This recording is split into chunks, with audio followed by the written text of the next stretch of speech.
All right, good afternoon, ladies and gentlemen. Welcome to this meeting of the Temple City Council to conduct a workshop. It is currently June 15th. It's about 2:10 and about 90% humidity. And let's get started. So item one. What? Everybody here? Who's that? Look, everybody. It's you. Oh. Sound like that much of a redneck. It's always so comforting. Be proud, Mayor. That's right. Yeah, we all sound alike. Okay, so anybody for public comment? Yes, sir. We have one public comment. Genzak. Thank you. You're right. You bet. I'm here to give advanced grade to Kevin and steal part of his thunder for his presentation I know is going to come on later. Okay. But I would like to report to you that TABA had their annual golf tournament at Salmons last Friday, and we were 110% pleased. It was a great event. We have absolutely nothing to complain about, and your staff superstars are Angelina and Steven. And they just did really great. The hosting couldn't have been better, and we're really pleased. And I know Angelina's new, and I don't know what her job title is, but there is no doubt she's the boss lady. Okay. Good. And she's running the show. She knows what she's doing. So keep her on. That's good. All right. Thank you very much. You bet. Sorry, Great. Mayor, Golf you've been course. demoted.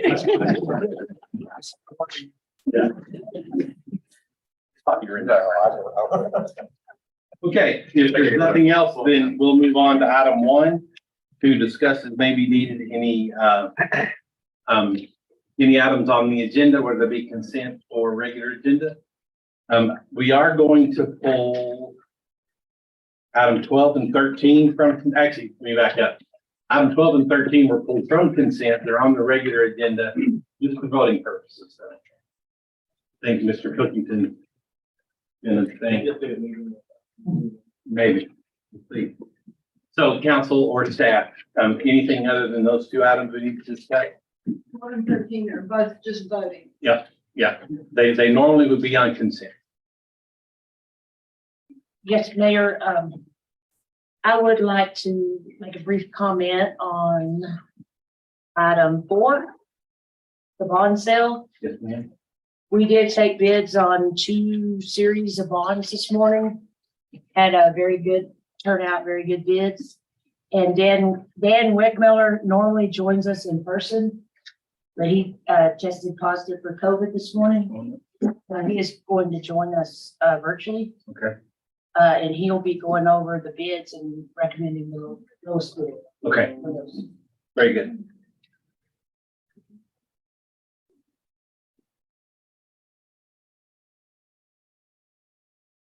All right, if there's nothing else, then we'll move on to item 2, which is to receive a presentation and to provide feedback regarding the UDC update project. Lots of folks listed here. Mr. Chandler, Mr. Deckman, Mr. White with White and Smith LLC. Mr. Good Deckman. Mayor. Yes, So sir. I'm going to start the show. Brian is remote, so I don't know, has he logged in yet? And Mark White will also be logging Okay. in. So we're good on both. So I'll give the introduction. I'll be flipping the slides, but you'll get most of the presentation from Mr. Mark White from White and Smith law firm. They're our prime consultant for the UDC update, and HAP is their partner in that on the consultant team. So Mark, I'm going to turn it over to you, sir. If he's there.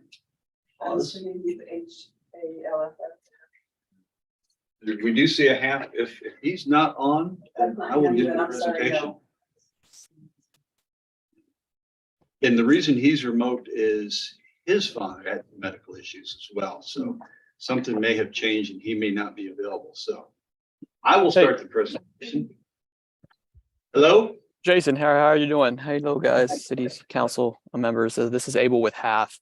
I believe, like you just mentioned, Mark will be a little late or he might not be able to attend. So we have to start now. Then I guess we can start with a presentation if you'd like to begin. Sure. Abel, between you and I think we can pitch this thing. Sounds good. Would it would it be better to maybe move the agenda item, move that agenda We item can do down? that. Let's do that. Do that. Let's do Let's that. move it to the end, Okay. and then that way it'll give them time to. Able, are you able to hear that? Yes, sir. Okay. I will hand the clicker back to Kelly then. All right, then item 3 then, is to discuss, have a discussion regarding the implementation of the parking action plan. Good afternoon. Thank you all for your time.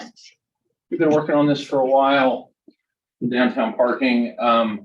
What we're going to go through is a little bit of history for downtown parking for those of you all that weren't here, and even those of us who were here. It's been a while that we've been working on this. Talk to you a little bit about the technology we're proposing buying, which will come forward to council to a regular meeting at some point for purchase, and then some of the potential charges that charging that we may put into place with y'all's approval. This is probably going to be a 2-hour presentation. No. Jim was ready though. It already seems like it's been half an hour. Very good. Buford, can you please introduce your team, just I'm and sorry. your council members? Yeah. We know everybody. Well, I'm Buford.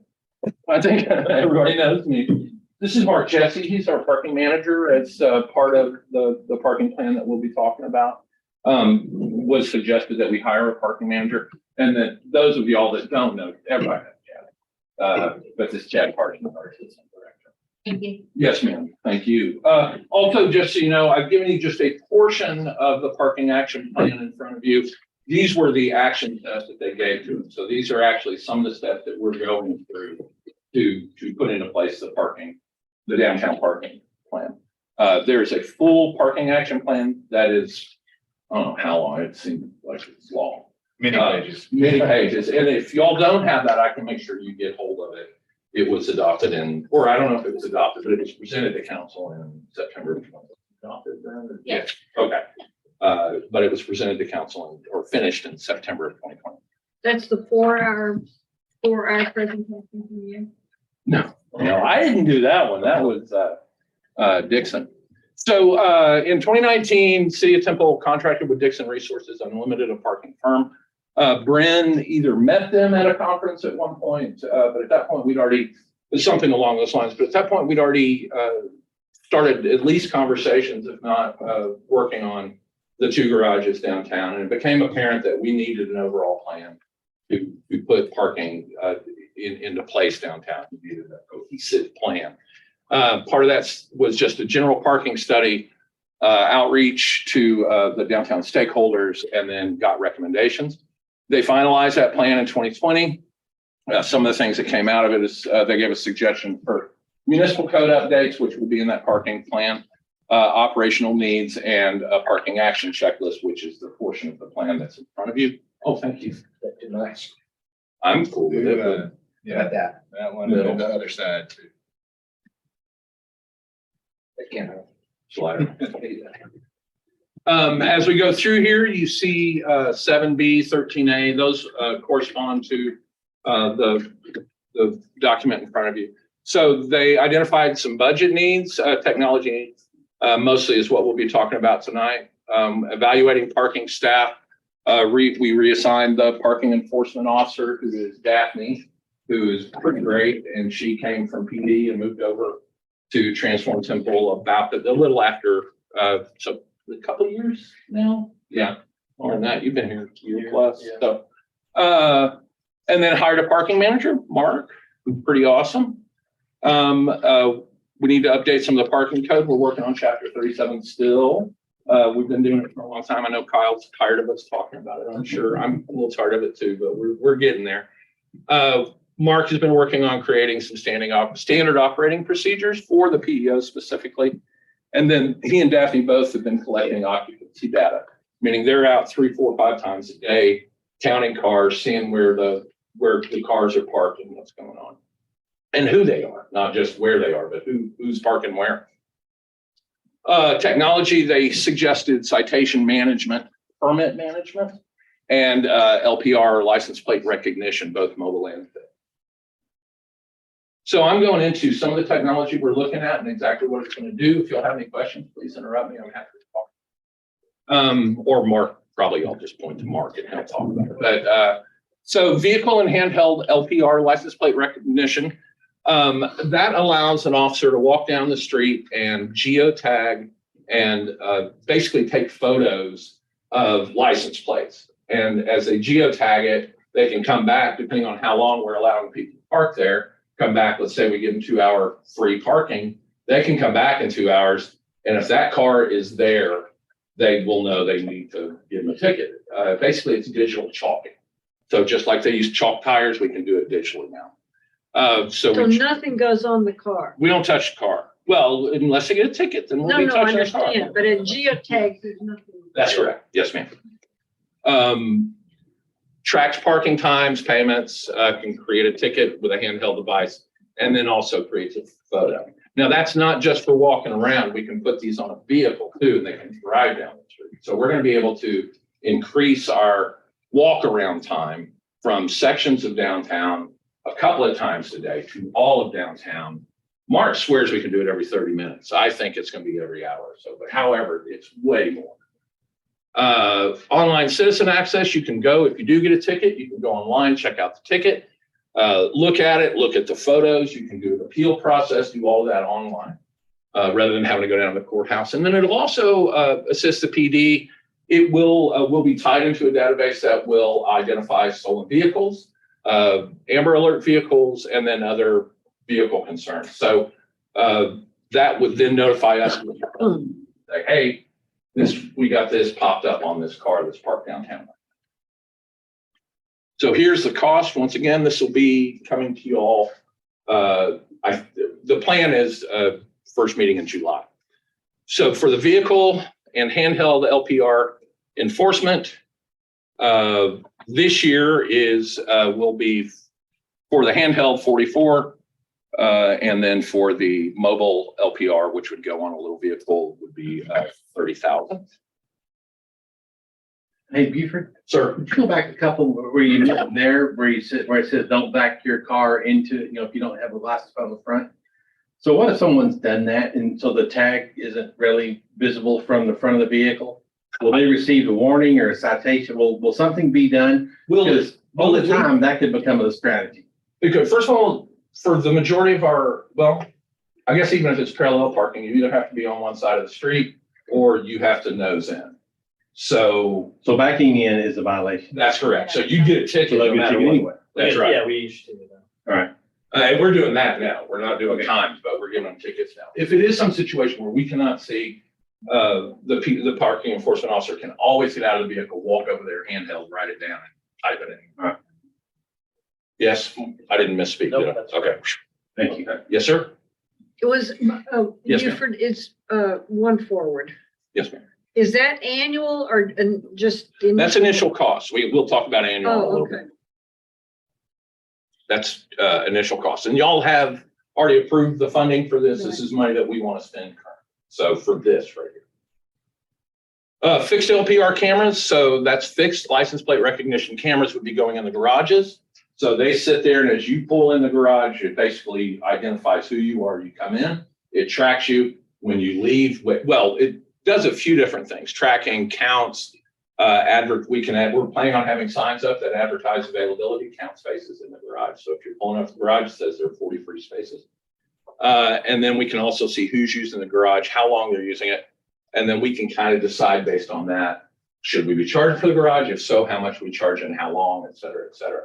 But what this will do, and I think the part that Mark likes is, let's say, for instance, the HON project, which is going on down there, they have some reserved spaces. Well, we'll be able to tell once somebody who has got a permit from the HON pulls in, and if they're not up in their parking area in 5 minutes or 10 minutes, whatever time we decide, then we know they've parked where they're not supposed to be parked, and we can go identify that. We can also tell when a car comes in and leaves. So we'll be able to track vehicles that way too. Fixed LPR cameras and the signs would be 23,000.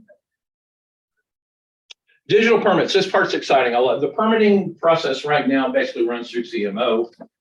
You get a piece of paper that Bren signs, I think, and it's under very specific conditions, can you get a permit to park downtown, or on and on and on. This digital permitting allows people to go online and request a permit, and whatever decisions we make regarding who gets a permit, which we have some suggestions for, we can do it all online. Probably working through the landlords downtown. We have some suggestions for how many permits can be allowed. We already have some agreements with some people who are building apartments downtown for an amount of parking places they get. So we have some ideas and suggestions there that we've worked through with the city manager.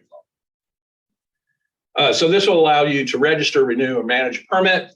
You can upload documents, fee payment. I'm not going to read all this to you, but y'all get the gist of it. It's basically, we don't have to meet with somebody one-on-one to create a permit, and we can track it digitally. So you don't have a hanger, you don't have a placard anymore. We tell by your license plate whether or not you're supposed to do it. Digital permitting costs a little over $10,000. So this is our total for this year. Total for technology for both on-street and garage was budgeted $150,000. Currently, we're coming at 108. These numbers are still going up and down a little bit. Mark's done a great job with talking to our potential suppliers, or I guess we've kind of zoomed in on it, and all through our co-op pricing, and has brought down a lot of the pricing. So I appreciate that. So that's just this year. Moving forward, next year we have some more items that would be layered in. Part of the remainder of that difference between the 108 and the 150 that we were budgeted would go to pay for the access control system, the camera programming, a couple of those things. So next year we'd be looking at 86,000, some of which is offset, as I said, by that difference between the 108 and the 150. And then moving forward, about $48,000 or $50,000 a year for our annual fees for this portion of it. EV stations, I know the mayor's been involved in this somewhat. We're looking at having, well, we have the potential for 18 electronic or electric vehicle stations, which have 2 ports each. So a total of 36 spaces in the 4th Street garage and 7 or 13 spaces in the 1st Street garage. We're currently, Mark has been diligently working with the mayor's help on getting a couple for free, maybe more than 2 for free that we can put in there, a deal through Don Ringler and the state of Texas. So we're still working through that. But nonetheless, we're starting off, we're suggesting, just to see the test the water, having a total of 2 of these per, that's right, 2 per, which would be 4 spaces per garage, to see what the traffic is going to be like for electric vehicles. We know it's coming. There are more out there this year than there were last year. We're seeing them everywhere. So these are pretty good. These are not the same ones that you would have, say, at your home. These are level 2, so they're a commercial grade. EV stations for FY24, we'll be talking about this for next year, about $50,000 if we pay for them all. As I said before, we may get some for free. And then moving forward, a couple of grand a year for the annual fees. What's the life of those? Mark? Usually about 7 to 10 years. Why, what dies? Usually it's the wear and tear on it, how they, with the equipment, the hoses they put in, the cords, everything like that, and after over time, they deteriorate. Also, even for the free ones that we're trying to get, we would get all the data off of that. So we know who's using it, how often they're using it. So that's very helpful for our decisions moving forward. We make money off charges for that, right? The suggestion that we have is that we would charge, yes, separately for the electric vehicle charging. Yes, sir. We cannot charge, David, what's the term? The way the laws are in the state of Texas, since we're not an electric utility, we cannot sell electricity by the kilowatt hour. So we can't charge for the specific use that they have, but we can charge a premium hourly fee for the space. So we'll back in what that cost would be per hour. And to charge for a premium for those spaces.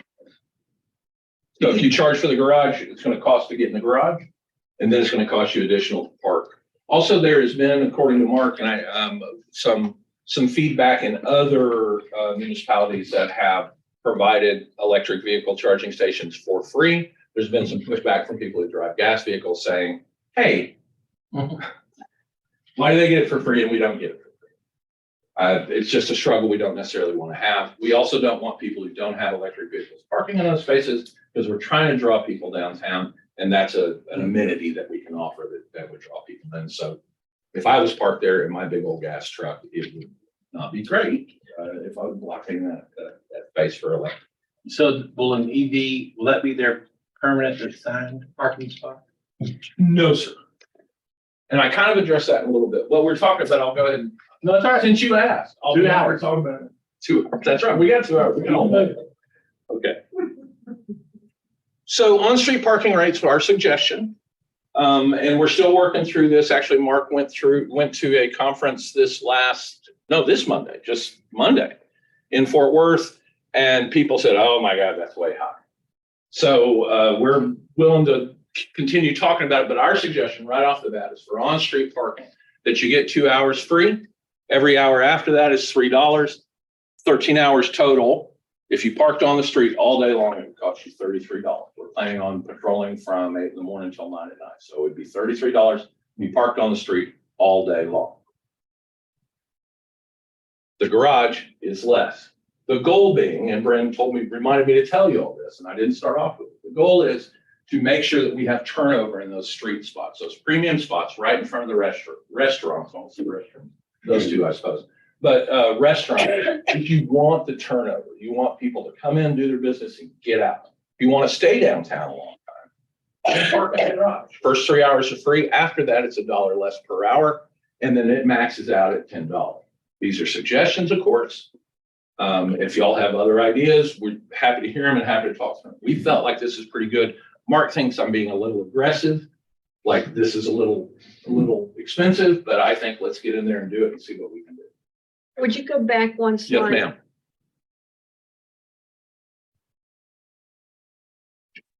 This is on street, just adjacent to the garages? No, ma'am. This is everywhere? Yes, ma'am. Well, yes, ma'am. All the angled spots that are downtown for all intents. Those that are currently, we call 2 hour parking. Yes. I think I've missed something somewhere. Oh, okay. We're gonna charge our staff to come to work, to park? Well, I'm not. Staff has parking lot.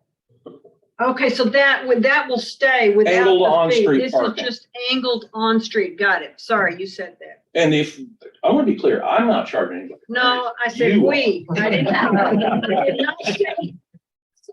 Please. Okay. That's why I brought you a caps. Thank you. So garage parking rates, the first 3 hours free, as I said, 2 hours per hour after that, and then it maxes out at $10. Once again, to get people off the street, into the garages, walk to where you're going. None of this is going to take place until we have access to the garages. That is our goal, so people do have options. And then David's suggestion, and I think it's a good one, is that we run a pilot program where we say, this is how much it's going to cost, but we're not going to actually charge y'all for this until April 24th. Okay? Any questions so far? The April 24 date is kind of twofold. One, it lets people test out how that garage works for them from a parking perspective. And then the other side to that is we're going to need a little bit of time with cameras in the garage to decide, if it's free and it's full every day, then we know that it probably doesn't need to be free. If it's free and there's no one in there every day, then we know that we either have a marketing issue or we have some other issue to be able to attract people to that location. That's right. Maybe we're not charging enough on the street. Right. So we have to do a little bit of data gathering during that first 6 months or so to see how the garages are going to function long term.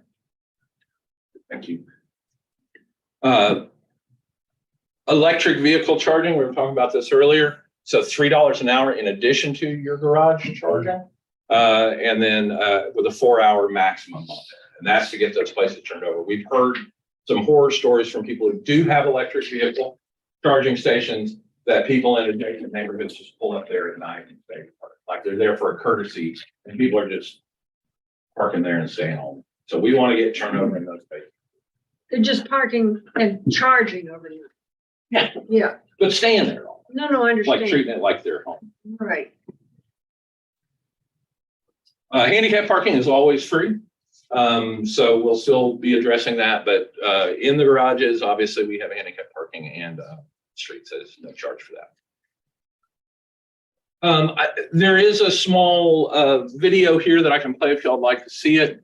But Park Mobile is the app that we're looking at. We're not going to have on-street meters. That did not seem cost effective. They were thousands and thousands of dollars. But this is an app you can download if you'd like, or you can access it just via your phone on the web, or you can pay by text. So, and then is GPay Google Pay?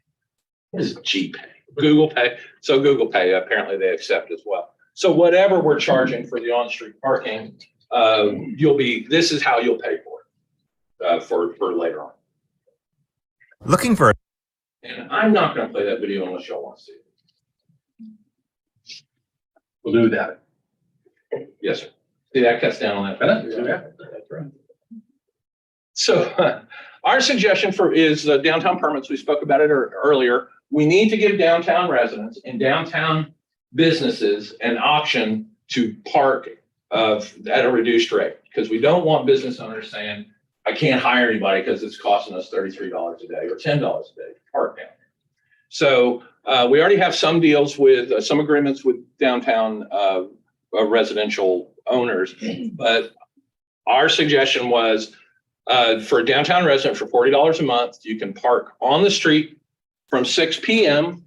to 7:30 a.m. and then you can park in the garage at any time, $40 a month. So what you're allowed is a first bedroom gets 2 permits, assuming there's a couple or something like that, and then each additional bedroom would get 1 permit. And that's a per permit, right? I'm sorry, yes, sir, that's per permit. And then employee of a downtown business would be $20, no on-street parking, because the goal is to get people off the street, and then garage parking in any for $20 a month. And they can pay for that, the business could pay for that as part of the deal with their employee. So our timeline moving forward. Currently, we have for on-street parking, we have 2 hours for free. We have no meters, and we are not enforcing the time downtown because of stuff. Moving forward, October 23, which is the beginning of FY24, on-street parking, 2 hour free, no meter. Will start enforcing it. At that point, the garages should be open. The fees are waived in the garages, so the goal is to get people off the street in the garages. The EVs will be in place at that point or shortly thereafter. We will be charging for the EV stations, and we will be enforcing that. We want to start right off the bat charging for the EV stations, even if we're not charging. To inhibit that, hey, why do they get free stuff and we don't? January 24, 3 months later, the on-street parking hasn't changed. The garage, or it has changed. I'm sorry. We're going to start the metering on street, so you will be able to park for free for 2 hours, and then using the app that was up there earlier, you can pay for additional time to park your vehicle. The nice thing about that app is it will notify you when you're about to run out of time, and you can, in the restaurant, pay for more time or get up and run along. April 24, enforced on street garages, we're going to start charging for, and then the EV hasn't changed at that point. Hey, it was quicker than 2 hours. That is all I have. I do have some backup slides if y'all would like to see them regarding maps and things like that. But if you have any questions, I'd be happy to talk to you about them. What are the estimated opening dates of each garage? It changes. Basically, Currently, it's September of this year. For both? Correct. Is 4th Street going to open before First Street? The garage will be completed, but the work around city center and the streetscape work will prevent access to the garage. So so the garage itself will be completed before the First Street garage, but the other infrastructure work will make it problematic to open before So September for both right now. the target. Very good.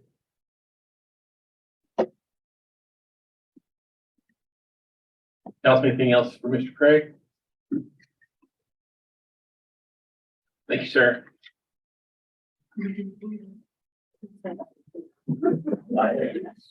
Thank you, Buford. Yes, sir. Thank you all very much. All right. We'll now jump back to number 2, to receive a presentation and provide feedback regarding the UDC code update project. Mr. Beckman. So is Mark White on this? Yes. Okay, Are you, David, can you hear me? we had talked about if we've got a couple folks remote that may not be great listening. I think Would it not be better to go ahead and table this? But I'll leave it up to Online that this may impact. Brian Chandler said his dad had an Mark's appointment on. and And so is Brian. he Mark and wouldn't be Brian are able to both get on. on. Brian's on also. Well, he is on. Yep. He said he may be able to listen, but he's at his father's. He may not be able to respond very well. That's fine. Let's move forward. I think we got this, Jason. I think I can do it. All right, Mark, I'm gonna introduce you. Okay. Brian, and we'll go ahead and get started. So as I started to say earlier, Mark White is the lead consultant with White and Smith Law Firm. Half Associates is assisting them. Cheryl Maxwell and myself are the co-project managers on this project. I will turn it over to Mr. White. Take it away, sir. Thank Brian you. just- Can you hear me okay? Yes, sir. Ken. Very good. Thank you. Thanks, Jason. Thank you, members of the City Council. It's great to be here today. And what I'm going to do in this presentation is introduce you to the project, talk a little bit about why we're doing, what we're hoping to accomplish, a little bit about our timeline, and overview of the things that we've heard in our initial public outreach on this, where we're headed next, and then I'm going to open it up to you all for any discussion, thoughts, and comments y'all have about what we're doing. So as Jason mentioned, I am the project manager for the consultant team. I'm with White and Smith LLC. We're in Kansas City and Charleston. We are urban planners. I'm a planning firm when I work in Texas. I'm also have a law degree, so I'm working closely with your legal staff on this code update. And we're assisted by Half Associates. Abel Verdi from Half participated in our initial public outreach on this and is on the call today. And Half, as you know, and as I'll mention later, already has a lot of familiarity with the city of Temple based on their past involvement. And so I'm going to talk now about why we need this project and what we're doing. So to start off, we begin with the comprehensive plan. This is what you adopted in 2020. Comprehensive plan sets out overall goals, objectives, and policies for the city, but the comprehensive plan is not a law. The plan has some general, some high level goals and policies and objectives, along with specific policies, but none of these are binding on development until we get our zoning and our subdivision regulations, your Unified Development Code, in alignment with the comprehensive plan. And so that means looking at additional regulations we may need, looking at relief, and maybe, paring down or getting rid of regulations that are standing in the way. So there are a lot of things, a lot of policies in the plan that are fairly broad and global, everything from policies to maintain compatibility with the land use plan and between uses and new districts, including a policy 1.3.1 that says to do what we are doing right now, which is assessing your Unified Development Code to make sure it lines up with the plan, all the way to policies about specific types of things, like making sure we have sign regulations that deliver the kind of signs that the city wants to see that are attractive and so forth. Policies about park dedication. And as you can see on the next slide, more broad policies about character-based street design, like making sure your streets in the more rural areas of the community are appropriate for your long-term objectives there versus streets downtown, which are designed to be more walkable and urban in flavor. Creating a broad or allowing for a broad portfolio of housing types to meet your demands for future growth in Temple, to specific things like addressing short-term rentals, protecting rivers and streams and so forth. So you can see there's a lot that the comprehensive plan has to say about changes needed to the UDC that haven't happened yet. But in addition to the comprehensive plan, there are other plans like your mobility master plan, your parks and trails master plan, which HAF was also involved in. HAF actually did the comprehensive plan. They also did the parks and trails plan. So we're relying on them and their familiarity with those documents to tell us, how we need to realign zoning districts and so forth. But things like your mobility master plan will speak to things we need to change in terms of geometric design for streets, for example. So a lot of different ancillary policies and plans that the city has adopted as well. So a little bit about the project goals. There's seven major ones that we're looking at. Some are driven by the plan, some are just driven by best practices and by what we heard and reaffirmed by what we heard when we started the public outreach back in April. One is to streamline your processes and procedures to make sure they don't unnecessarily take too much time, cost too much money, et cetera.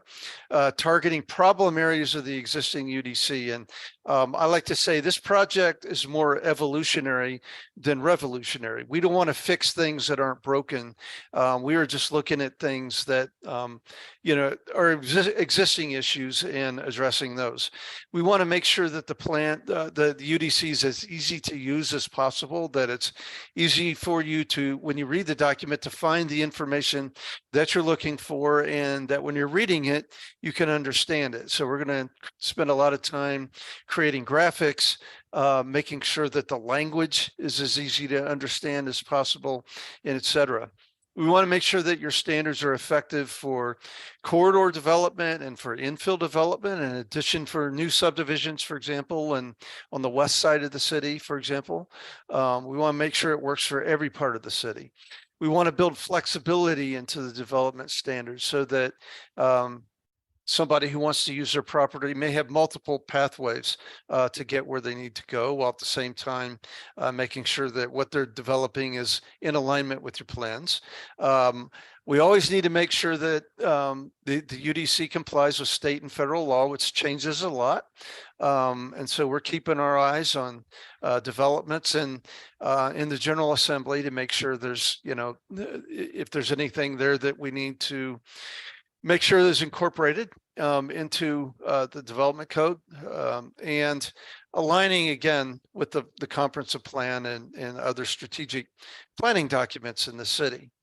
Because one thing that's different about, as I mentioned earlier, your development code, and what's different about a code, if you go to the next slide, Jason, from a comprehensive plan, is that the code is basically the law. The plan is just, plan or policies. They're not enforceable against new development, but it does tell us what direction we need to head when we revise when we revise the UDC, which includes both substantive rules with development, density and building height and setbacks and those sorts of things, procedural rules, which is how you get through the entitlement process. And this is all a mediation between your aspirational policies in the plan and sometimes what we hear from folks in the public outreach process. It describes what we mean in terms of some of the legal technicalities of development in the city of Temple. It's a bridge between your plan and what happens on the ground. And it also, our code updates are designed to ensure that we've enabled, the best practices for development described in your comprehensive plan. So the plan, the code is basically three things. It's those substantive rules, it's the procedures for entitlement, and it's how we communicate that to the general public with language, with numbers, and with graphics so that folks can understand what's expected of them when they go through the process, so the public knows how and when to get involved, when they need to get involved, and so forth. And in terms of usability, graphics are going to be important. It's going to be how we lay the ordinance out, building on what you have today in terms of layout. I don't think that needs a lot of major surgery, but making sure that the language is clear, that we use the passive voice. A lot of, there's a lot of techniques I typically use to improve just the basic readability of a code, and then using graphics, everything from what you saw in the previous slide that illustrate dimensional standards in zoning districts to flow charts, for example, for the development approval processes in the city. So folks know how, where to start, how you get through the process, and what that permit or approval you just got means, if there are any next steps, and so forth. So our project timeline, I'm going to talk a little bit about that, where we are in the process. In April, we began the public outreach process. We had a series of kickoff meetings and focus group meetings with various stakeholder groups in the city. Took a lot of notes. We have a draft issues identification report, for example, that we're working on finalizing. And then over the next 2 months, we're going to do an analysis, that audit of the report that policy 1.3.1 of your plan talked about, where we look at your policies, look at how they line up with your UDC today, and what changes we need to make, if any, to make sure we implement those policies. So that's the first 5 months of this process, is really laying out that outline of changes that we need to make. And we'll also have an outline as well. It's a correspondent with a correspondence table that will show you where new provisions are, where the existing provision is, and our suggested changes that we're going to make, and that'll be a blueprint for drafting. For the 10 months after that, we're going to draft the ordinance. We're going to draft them in modules. When I say modules, as you know, the UDC is a very long document, over 400 pages.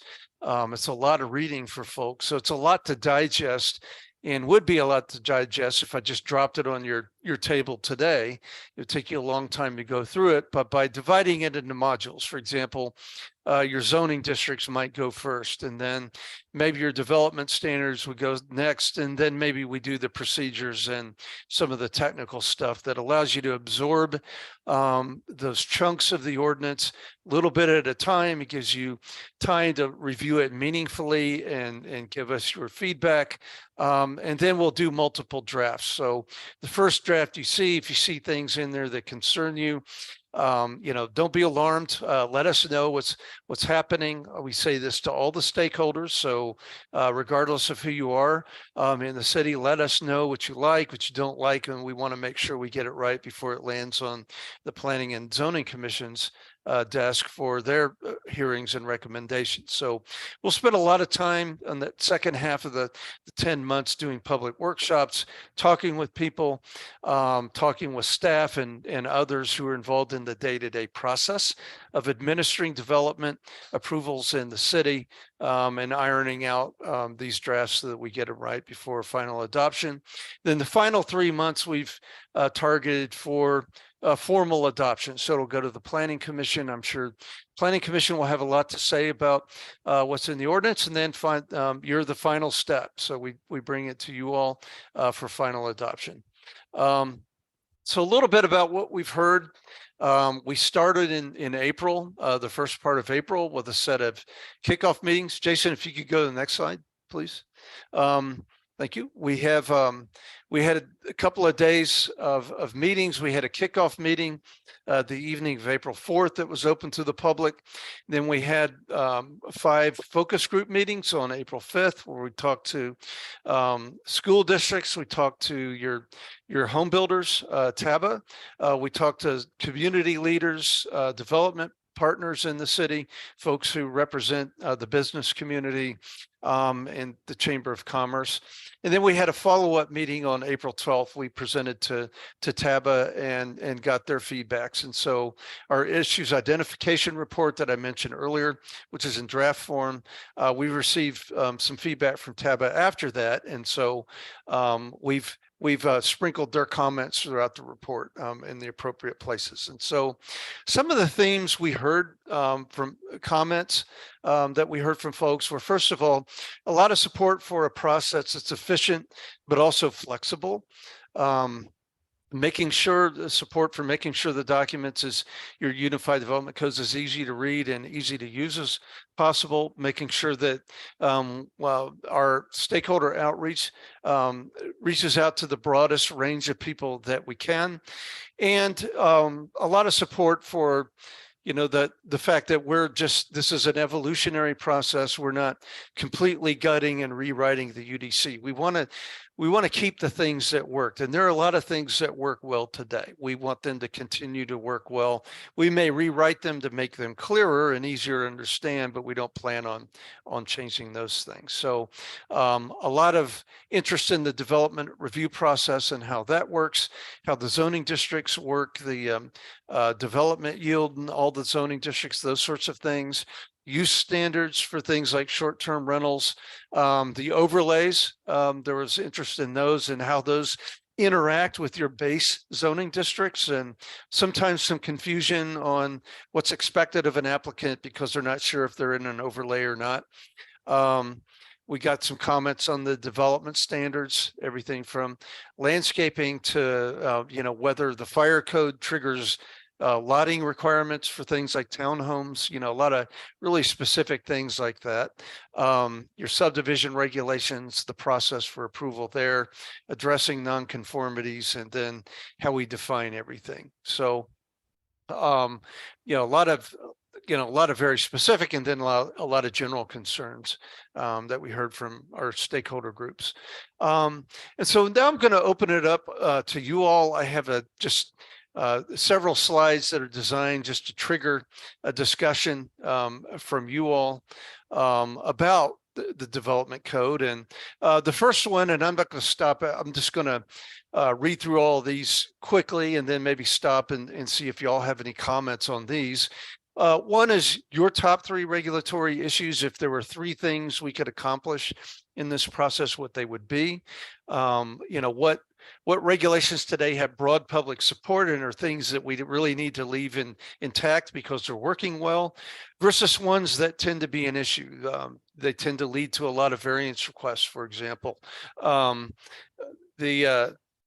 other one would be external controls, things like maybe the fire code, state law, those sorts of things, water supply issues that shape the development code, and areas that you find may be most frequently misunderstood by the general public. Are there things in the code where you get a lot of calls from constituents expressing confusion or misunderstanding perhaps about what the UDC provides? So do y'all have any thoughts on those?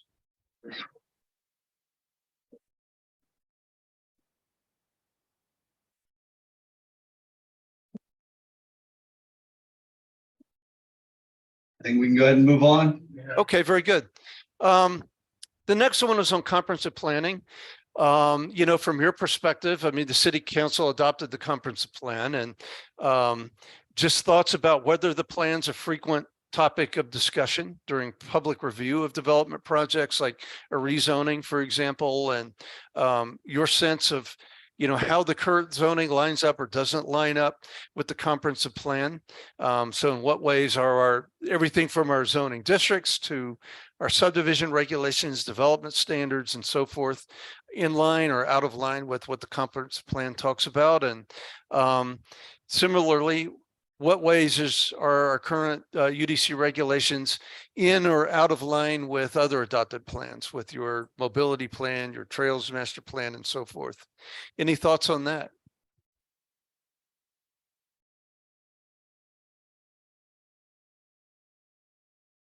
Not seeing any takers on this one either. And one Okay. thing we, Okay.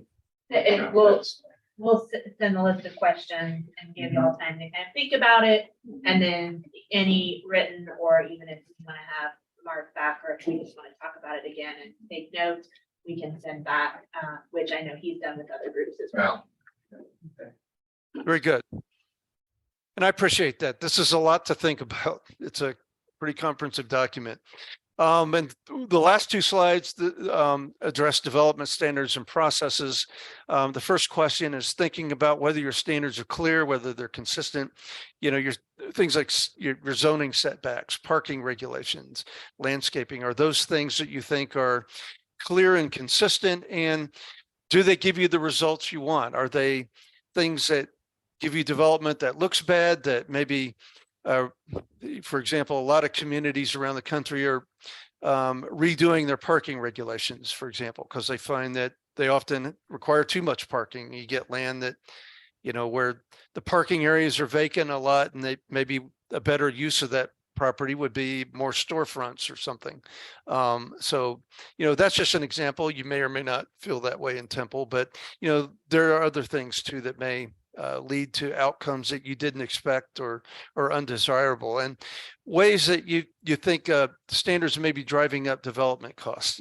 This is something we'll hear from TABA, from consulting engineers we've talked to, but anything from your perspective where maybe we're adding too much cost to development, driving up housing costs or business costs or so forth, that you can think of.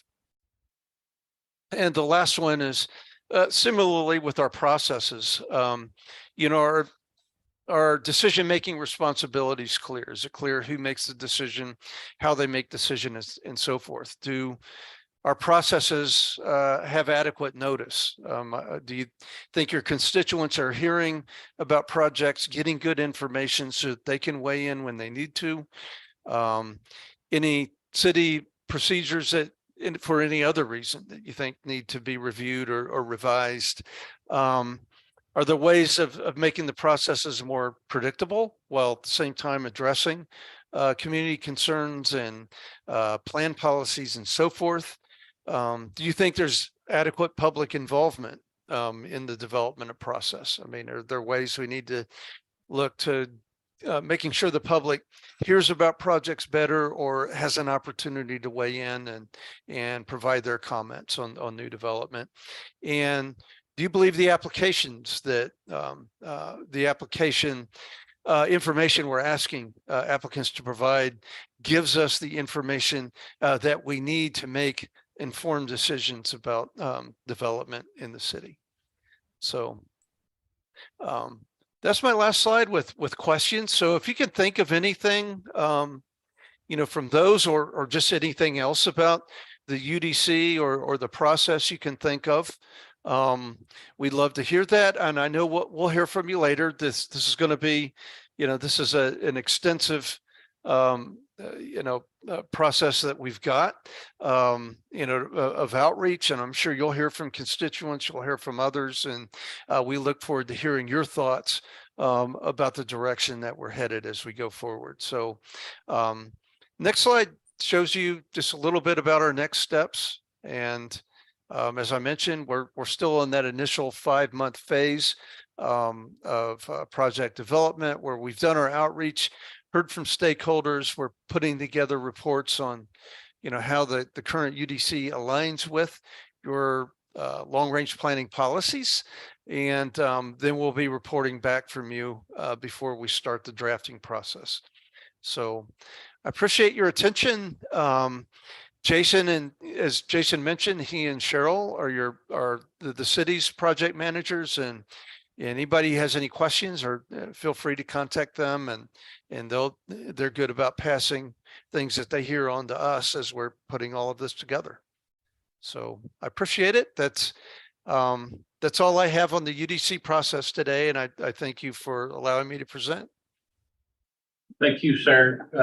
Jason or Cheryl, do y'all have anything to add or give detail around? I'll add one thing, Marty's here. We had 2 different discussions with TABA, and they were good enough to sit down and compile a list of comments and feedback to specific sections of the code, specific processes. And Mark mentioned in his presentation, but I do want to reiterate that those comments in their issues identification summary that's going to drive any future changes to the UDC, those footnotes are called out, says TABA comment as we've gone through. So we're making sure that we're capturing comments and feedback from the development community. So they are an integral, part of this process. So thank you, Marty. And I'll say, I had comments for some of that, but I've been in most of those meetings, so they've already been made. Take up our time again. Marty? No, sir, I have nothing to add. Same thing. We appreciate being included as stakeholders, and they've been very receptive to the comments that we've made. And I have nothing to add at this juncture. You feel like you had enough input from the TABA community to, was it just 1 or 2 folks from TABA or? Oh, no, sir. Well, I was giving you an out there. It was a pretty good sized crowd. And the staff has been very receptive to what we've had to say. And so that's all we can ask for. Okay. At this juncture, there's nothing tangible that we can say, no, we don't like that. Sure. Because I haven't seen it. I don't know. They've received our comments and receptive, and that's all we can ask. At least felt heard so far. And it's far from over, so, Sure. they mentioned we're gonna be, working through, making the sausage, if you will, with modules that'll come out and we'll review together and go through red lines and get lots of feedback along the way. Very good. Brian Yes, ma'am. or Jason or Cheryl or somebody. I have a question. I'm a little bit hazy. Is the UDC code changes or updates going to be designed or being designed predominantly for new subdivisions? No, it's for, it would cover any development, but that's gonna be the bulk of what, For new development. there'll be, Do issues, is it just zoning or code issues for existing neighborhoods will not be a part of this? Example being short-term rentals. That Yeah. is mentioned. I heard that Yeah. mentioned, but Whether or not we implement any regulations on short-term rentals, it's too early to say. We're gonna look at that. well, I get frequently calls about short-term rentals that are occurring in relatively new subdivisions with no HOA. It's a real, for some people, it's a real issue, and I think it's gonna be a growing issue. I just coincidentally had a call 2 days ago about a single-family house in a single-family neighborhood, but no HOA, that is in the process potentially of being sold to a business that is going to run visiting nurses on a rotating basis through this house, and the neighbors are very negatively excited. I don't know whether that's something that could be looked at. So the nurses will be housed there? They'll be housed there because they're visiting nurses on a rotating basis. Maybe they're here for a week. And some corporate office out of Dallas will own the house in a single family neighborhood of only single family houses, but no HOA. People are real excited about that. all of those types of issues would be covered in the Unified Development Okay. Code. Now, to the extent that we are able to regulate, that's a question Sure. that we would need to, and if so, what the regulations we would want in place. but those would all, relate back to use standards within the Unified Okay. Development Code. So this is the appropriate place to bring up. Oh, and again, you don't have to do it all today, but No, as you I have just- issues like that, make for them to Jason Okay, and and Cheryl, so And I that, made a note of that. so those are, I just want to emphasize that we have lots of issues, as you obviously, everybody in the room knows, in existing neighborhoods of changes that are not, has nothing to do with development, so to speak, that we need to think about periodically. And we do, but just emphasizing that.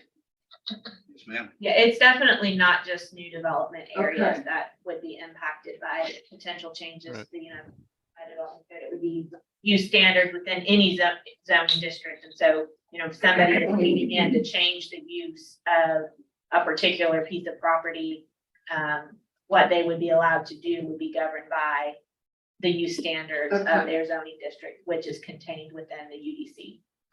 I would add one thing to that. Buford mentioned, they're working on revisions to chapter 37 code of ordinances. So there may be some enforcement issues that may not be a UDC specific issue. One that comes to mind, because I've got a case for one right now, is a conditional use permit for alcohol. We've got standards in the UDC regarding how those alcohol permits are processed. But we have an ordinance in the code of ordinances, chapter 4, just for alcohol. We've got a chapter just for RV parks that, and this came up in a meeting earlier this week about what's in the UDC, what's our rules to get it built, and then there's enforcements when it's being used illegally. If it's in the UDC, the enforcement becomes more bureaucratic, less immediate. So there may be some overlap as we go through this process that may not directly amend or modify those ordinances, but it may steer us towards looking at RV parks, parking semi trucks on residential neighborhoods.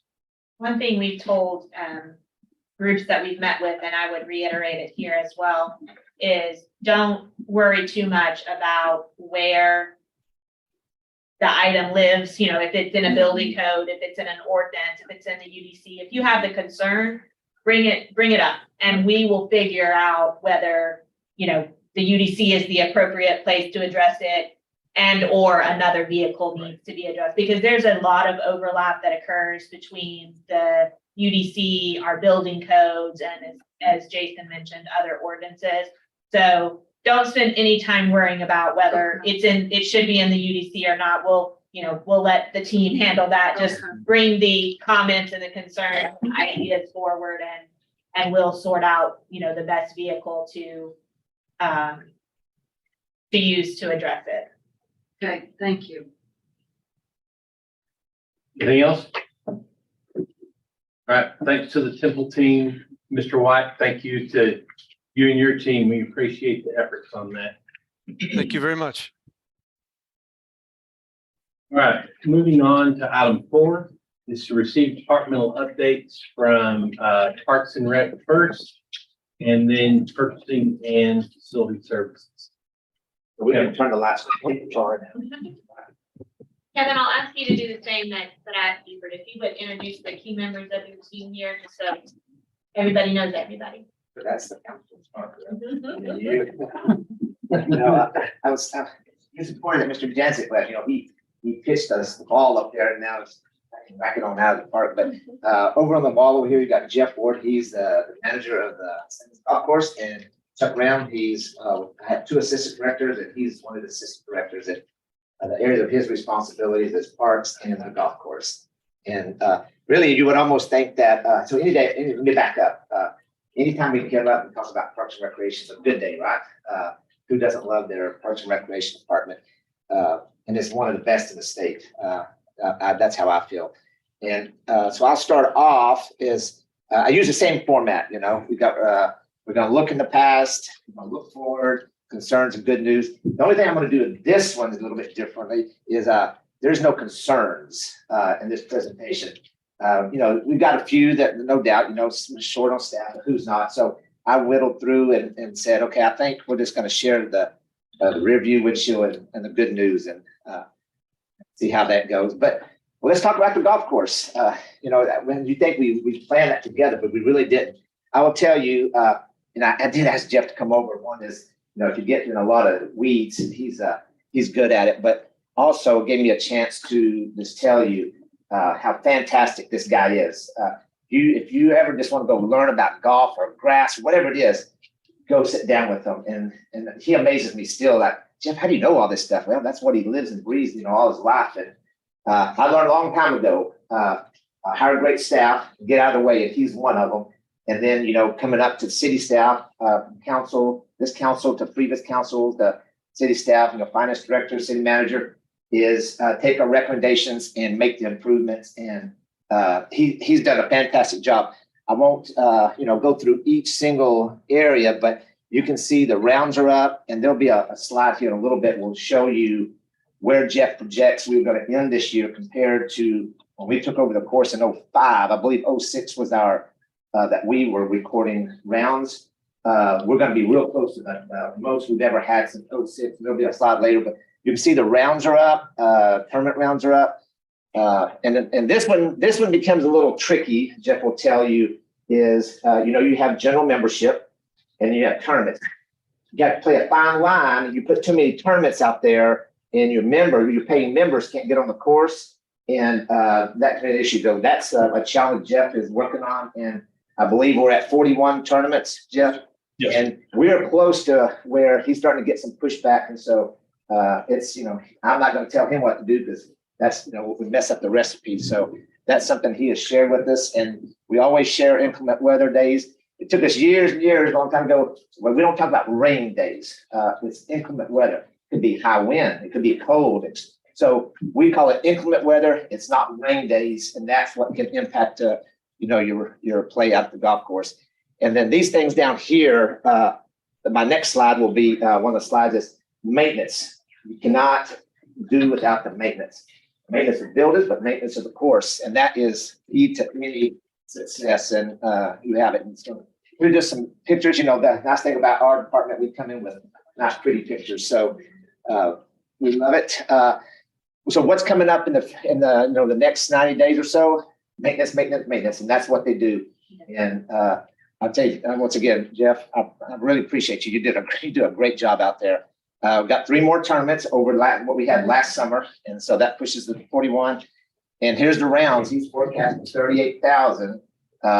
And back in 06, we were at 38.5. So whether we top that yet to be seen, but that's what he's projecting. So that's a lot of foot traffic out there. When you have that much traffic, you got to keep up with your maintenance of the course, or you'll be in trouble. So he does a great job. And then here's just some aeration going on, tournament play, and then some maintenance stuff. One of the apple trees that are dead, so they're going to have to take that out. So what's the good news? Rounds revenue, they are in the. I wasn't there this morning, so Jeff could elaborate a little bit more. They did have a meeting with the Sox group out of Houston that they specialize in doing some golf course facility renovations. We hired them. They met this morning, so I'm not sure what all came out of that, but I did see some preliminary drawings. Jeff brought this to us. He said, hey, he knows where the complaints are coming. My kitchen area is too small. And he said, my pro shop is too big. The days, and I think I've told you some of the other meetings that most people order stuff online now. So you don't need a huge shop with clothes and clubs and all this. You do need something, but so this group can come in and will tell us, hey, here's how to best efficiently meet the needs you're looking for. And then, there we go. Oh, it doesn't work on this. The screen on the right, I have shown before, but we have another consultant that he hasn't turned a proposal in yet, but it's close. They are going to work on the practice area. Someone come over here since I can't. So we have the driving range here. This is the parking lot. The clubhouse that's here. This is the chip green, and this is the practice putting. Yes, sir. And I've told some of you before, it's like during the school year, if you're not there by 2:00, you're not going to get out there because we're just overtaken by kids, which is a great thing. So if you see down here, Jeff is starting to bring some dirt in and we're gonna, we think it's gonna be like they're gonna be practicing and driving, both directions. Not even close. It looks close there until you go out there. It's like 1,200 feet or something like that. It's a long way. Nobody's gonna, get hit. But so we said, let's bring in a consultant. He'll help us make the changes that we really need, make sure we're doing it right. So Jeff knows where there's problem areas are and he's addressing it. And then here's the proof is in the pudding right here. So I'll let you just look at that. I mean, 576 last year and 692. And I always say this when I have a meeting in the room. Or anybody from finance. These are not finance audited numbers. So I think we're close. We may not be to the meeting, but I think we're close. So we're not going to be way off. I pulled up the forecast and Jeff used to be on the far right, the bad side. Now he's moved way over to the left. No, I know. If there's a star right now of the department, it's the golf course. We just had the best May we've ever had. Good. But like I said, it goes back to investing in the pumps, redoing the greens, rerouting the course years ago when the sewer project came through. It's not just Jeff, it's everybody, Council approval of the greens covers. Okay. Stone Tree and Colleen is struggling big time because they didn't have greens covers during the storm, not the storm, but the cold weather at Christmas this year. And they lost turf into it. And we had our greens covered for 5 days and they came out perfect. So that's a big kudo to y'all for approving. And then we'll jump over to parks. Wait. I just, since you're still on golf course, before you leave golf course. Sure. I guess everybody knows, I'm the council representative to the Parks Department. I don't know one single thing about golf, and I met Jeff initially, never held a golf club. What I really, and I keep whining to Brent about this, but I want to stress it right here. We should be thinking about expanding the golf course. We should look out 50 years, 20 years, if we don't want to think 50. Jeff has more and more kids coming. Those kids are going to grow up to play golf as adults. Maybe their kids will play golf. We need to think about growing this golf course. And Temple's growing just in population. So I'll keep whining at Brent, but I'll whine at you there too.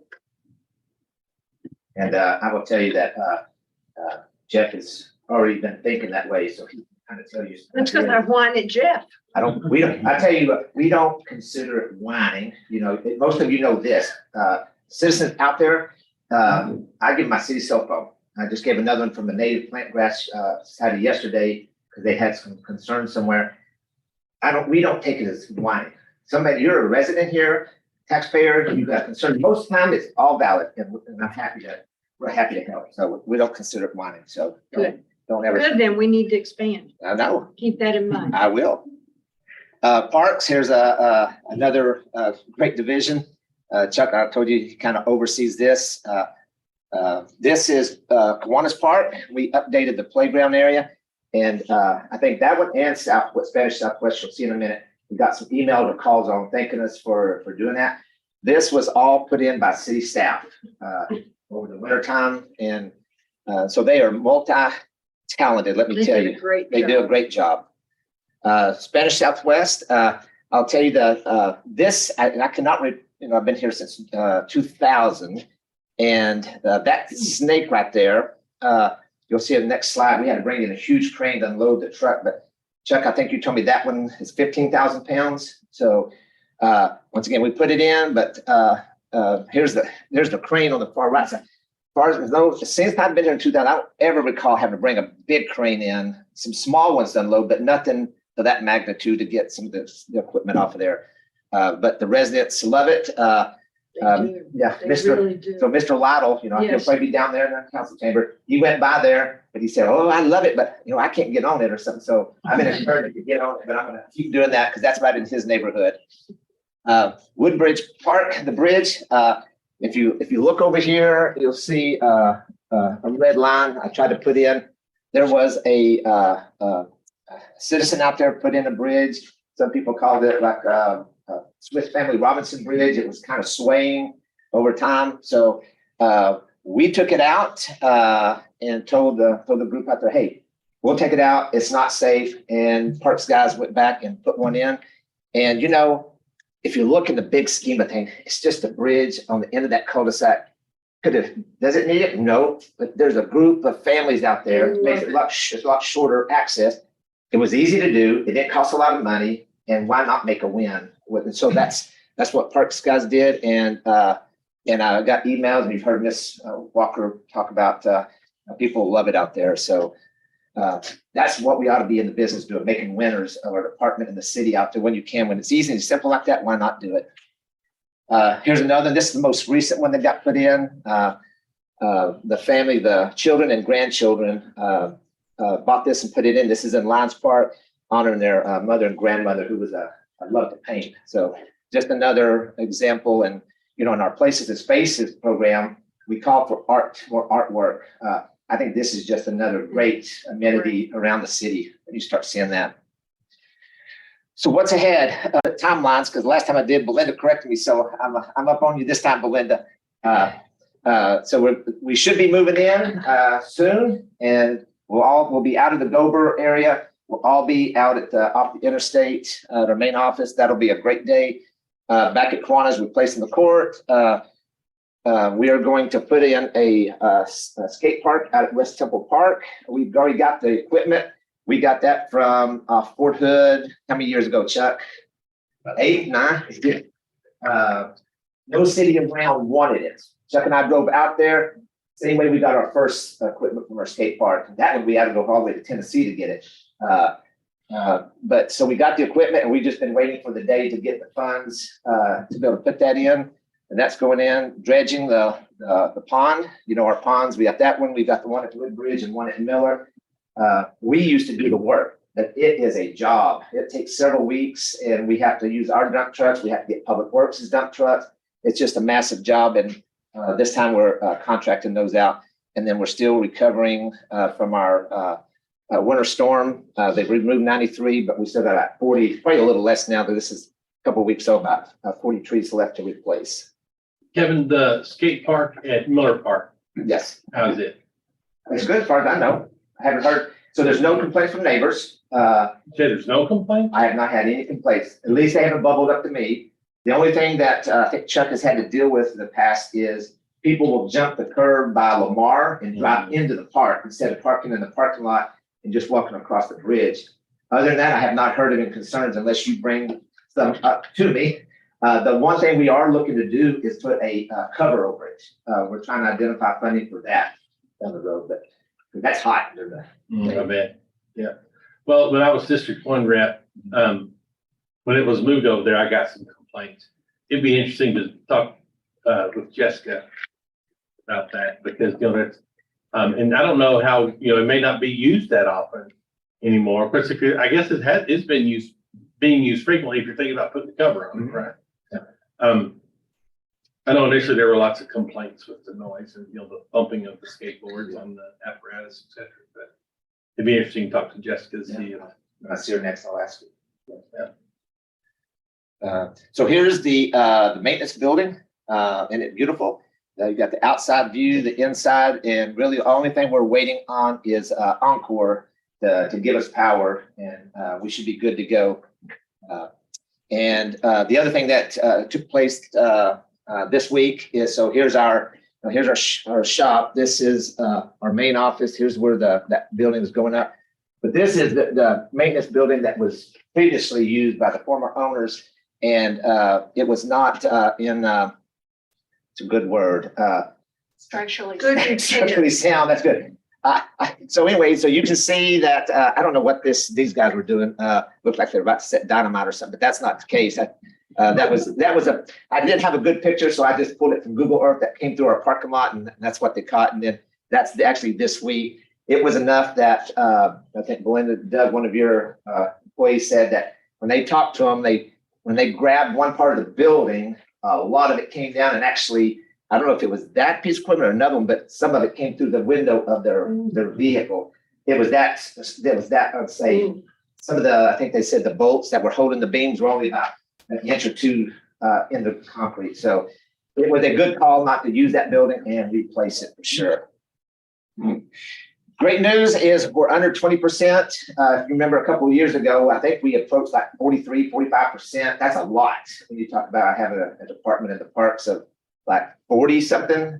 So when you're almost half, we were really hurting. And so we're still thankful that we're under 20. And then always like to recognize folks. So you might remember the name David Cobb. He's our irrigation technician.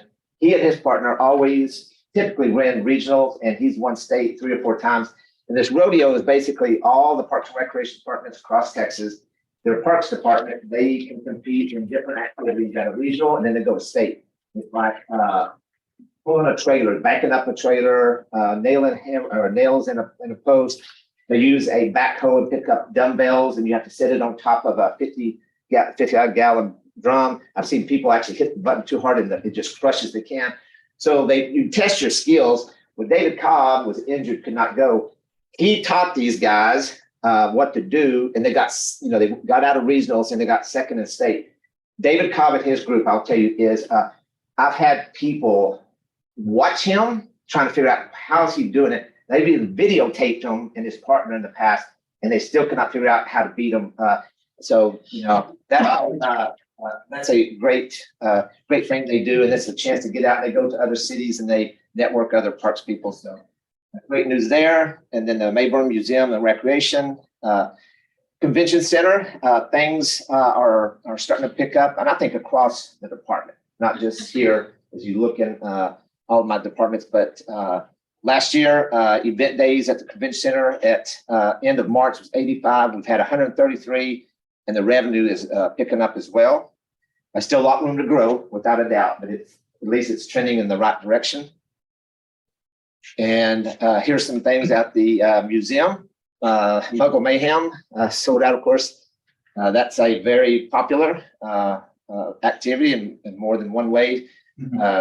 Train Day, the Backriders exhibit, that actually was a photographer, Daniel Line. He in the 60s traveled around for 4 years with a Chicago Outlaws Motorcycle Club and did photographs, and there's a book of it, and then they made a fictional movie based loosely probably on that. It's called Easy Rider, I believe.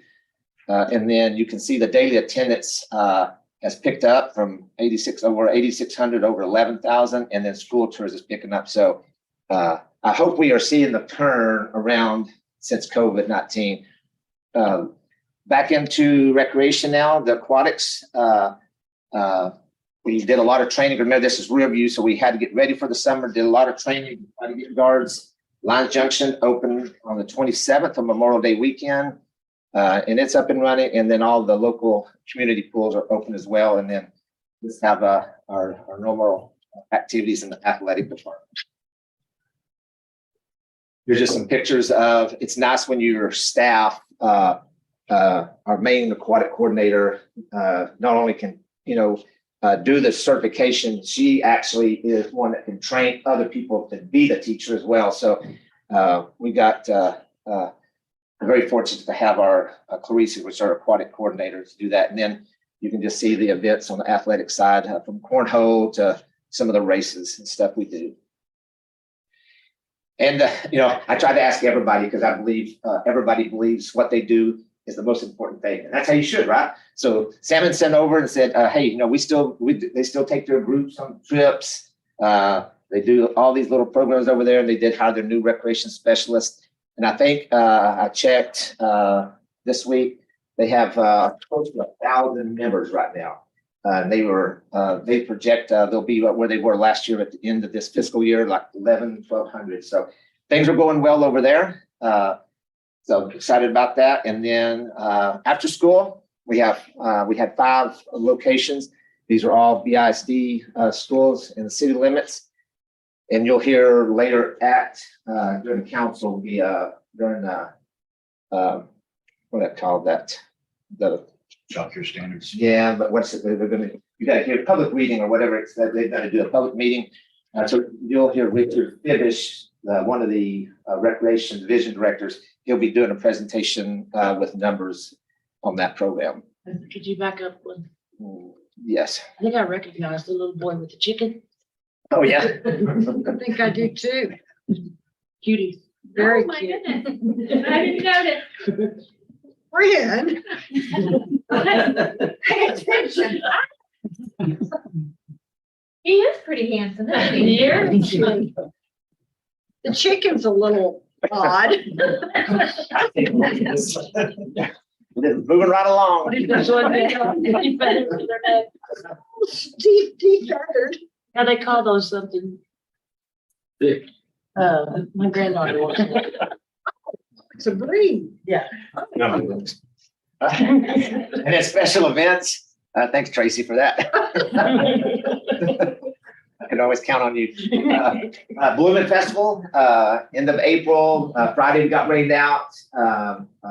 Saturday went really well. A little over 5,500, I believe, made it. You recently heard at your last council, and then it's on tonight's agenda, but you know about the special event strategy we went through. That's coming back to you. And then officially, MLK Festival Grounds opened up in April as well.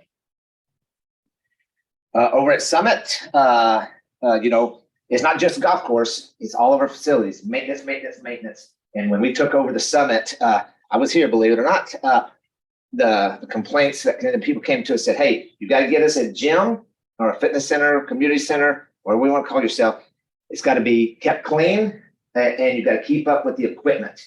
And that was the main, I thought there's three, but those are the two I know sticks out. And the restroom's in good shape. So, you know, they just resurfaced the floor. And this one room, we had a cinema. You used to go in, get on a bike or a treadmill, and you could watch a movie. And, you know, the thing is, it was okay at the beginning, and then it kind of just waned off.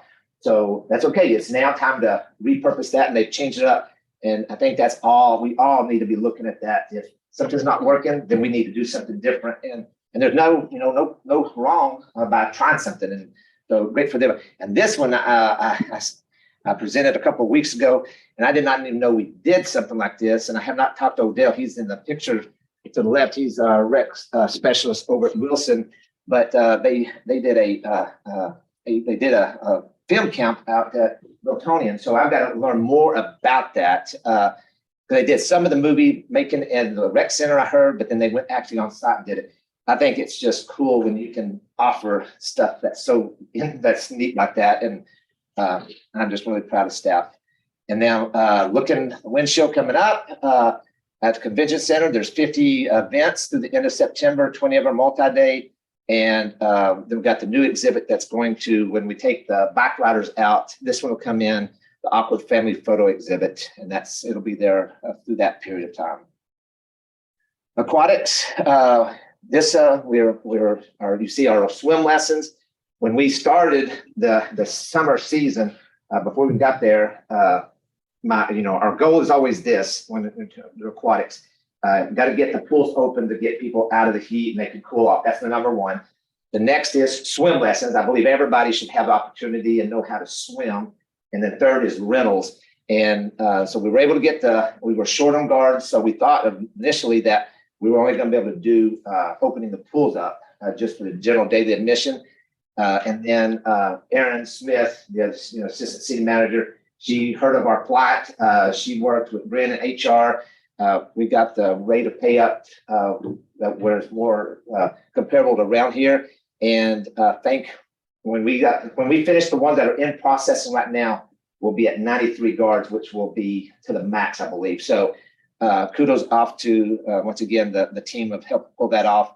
So our swim lessons, they filled up fast. And this one will be open. It's already opened back up. We capped it because we did not have enough. But that one, it's opened up again now to fill that out. So it'll be a good summer, I believe now. And then athletics things coming on. Summit Rec Center, they offer their own summer camp that's has started. We're looking for a manager out there and a rec specialist. And then over at Wilson Rec Center, same thing, a coordinator and a rec specialist. And they've got Camp Discovery, Camp Pathfinder out at Belton running this summer.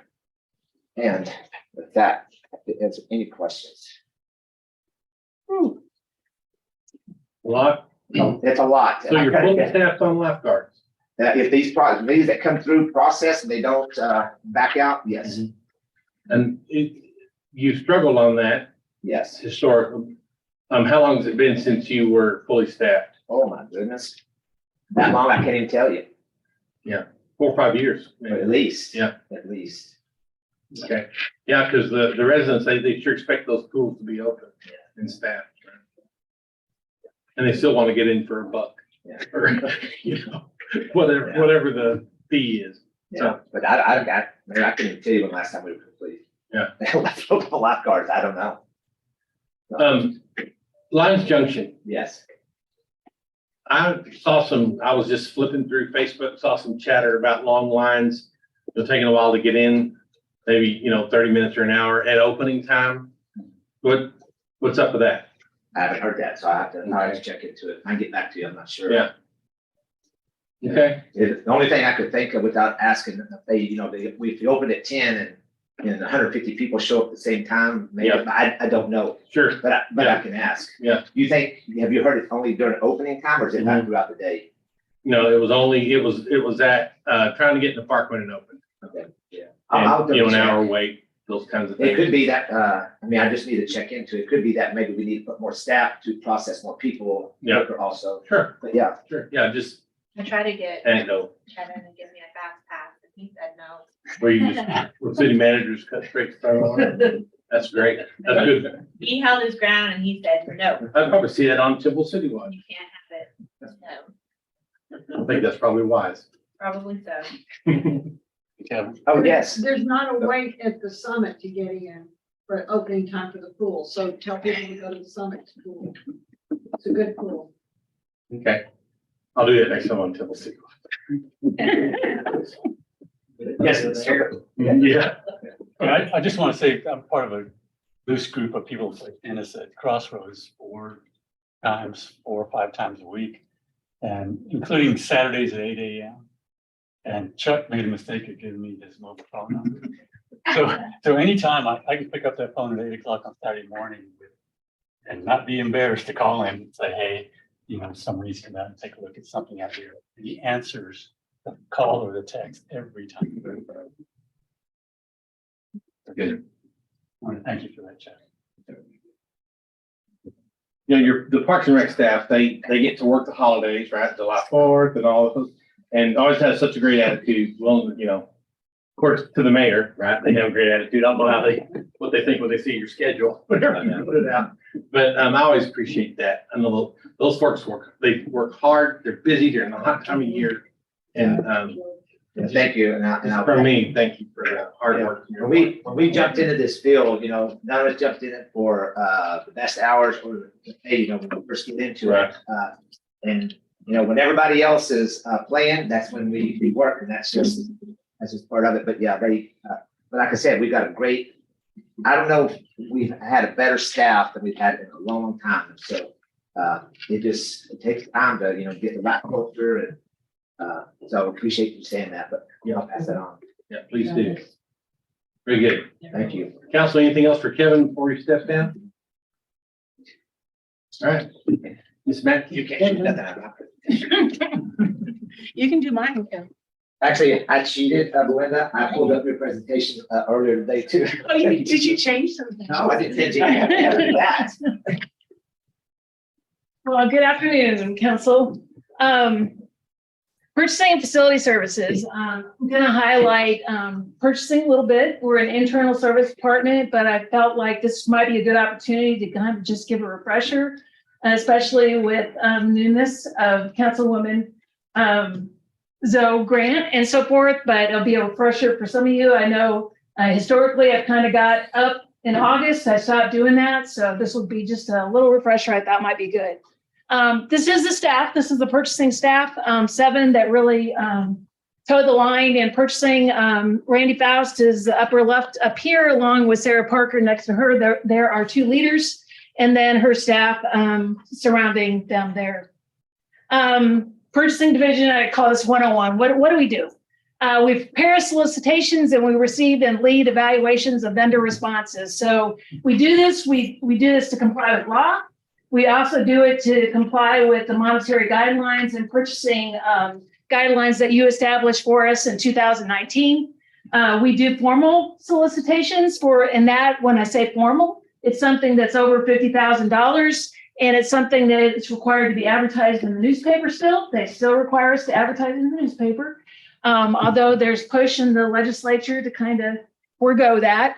And then it has to be sealed. And for us, it used to be a paper envelope that we'd get in, but now it's an electronic sealed method that we use through an app called Bonfire. And then we also do informal solicitations. Difference in that, it's less than 50,000, and it doesn't have to be sealed. It doesn't have to be advertised formally and so forth. So those are the two different types of solicitations that we do. Depending on the type of purchase, we may use an invitation to bid. You'll see that maybe referred to as an ITB or just a bid. Request for proposals, and you'll refer to that sometimes in your agenda items as an RFP. Or it could be a CSP if it's a construction project like we did at the airport project. That was a competitive sealed proposal. That's a proposal where we want to evaluate it more than just price. We want to also look at the qualifications of the bidders. But we can also ask for price in an RFP. Then we also do requests for qualifications. Usually requests for qualifications is we do those because we're restricted per law. We cannot hire an engineer based on price. We can't ask them to give us a price. So in this case, we hire them based on who's most qualified to perform this work for us. We also support in purchasing the use of cooperative purchasing contracts. You see that a lot of times in your agenda items. You may see something, if you read the background section, how it's procured, we might say, hey, this was supported by BIBORD, or it might be supported by HGAC, Houston Galveston Area Cooperative. There's several cooperatives out there, and what that does, and actually state law encourages us to do this. What we have to do though in purchasing is make sure that there's an interlocal agreement between us, our city, and that agency that did the bidding. And then we still go through an audit process. We just don't take that quote and assume it's okay. We actually do go through a process and make sure that the pricing is in compliance with that contract. Lots of times, Monica in our office, she'll come to me and say, Belinda, I just saved $5,000, because basically she goes and ticks and ties everything, and makes the vendors honest and accountable to those contracts. Other thing that we do in purchasing is we create annual contracts for recurring needs and for goods and services in the city. And this is the thing usually, historically, I've come in August to kind of give you a briefing on this. We do annual contracts to make us more efficient. We feel like we get better pricing. So there's a lot of things that we buy on a recurring basis throughout the year. And so we consolidate that into an annual contract. All of our water treatment plant chemicals, for example, we don't want Colton to have to get bids every time he needs to get a tote of chlorine or whatever it is he needs to do. We want it to be on contract. We don't have a plumber on staff, so we have an annual contract for plumbing services and so forth. So these are things that most of these contracts are on a fiscal year basis. So our department right now, there's 3 staff that are hot and heavy into annual contracts right now. We're getting with the departments that use those contracts to find out how they're working with the vendor, getting with the vendor. If they say, hey, let's try to renew that contract, to see if the vendor will even renew it. They'll hold their prices firm. So we're very busy in that right now. Other thing we do in purchasing is draft and review cancel agenda items. Anything that relates to purchasing, we basically touch that way. And then yes, sir. On the renewal of contracts, do you only renew if they will hold their price from the previous year?